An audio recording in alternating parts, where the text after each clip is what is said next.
And with the future of our country, I mean, sometimes it looks pretty frightening. It seems to be a great loss of jobs and government benefits. We're going to have to be entrepreneurs, and we're going to have to take our ideas and rather than run with them to someone else and give that third person the opportunity to exploit and make money on our ideas. I think it's coming to the point where we need to be able to take our ideas and manufacture our own goods, and if we can do something with our ideas, let us do it with them.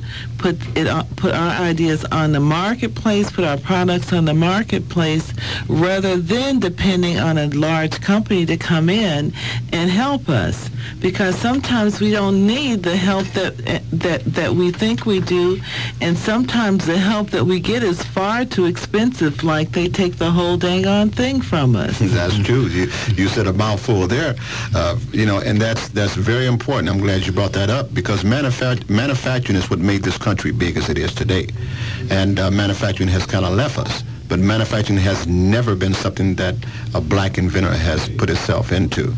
I have my own manufacturing company up in Oakland, California. I have a 280,000 square foot manufacturing facility to warehouse my product as well as manufacture the product. So there's doors that's opening up, and those are doors that I can open up for others out there that's looking for manufacturing. So manufacturing is the key. If you become your own manufacturer, then you can keep control. Without being the manufacturer, you have no control. And when it comes to large corporations, sometimes we, as the average consumer, the inventor, we feel somewhat intimidated by large corporations, but we live in a time and age where things are rapidly changing so fast, and the average consumer is looking for convenience.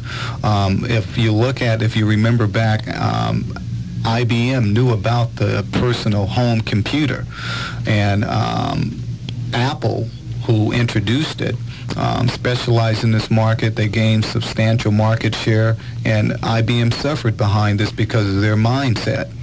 Now, what we try to do is to educate you about your ideal and how actually we can challenge corporations, because if you've got an ideal and it's good and it provides a convenience for the consumer, then it's workable, then it's got potential.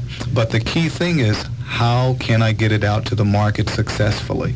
So that's why it's important that we go through workshops. That's why it's important that we educate ourselves. And so those who educate themselves are far more successful. And not only we talk about domestic markets, but each and every product has a life cycle. In other words, it may last from 1 to 5 years, but it doesn't necessarily mean it has to die at that point. We can then enter into what they call the international marketplace. So we want to discuss these things in the workshop. We want to review these things with you. We want to educate you. So again, we ask that you come out and participate.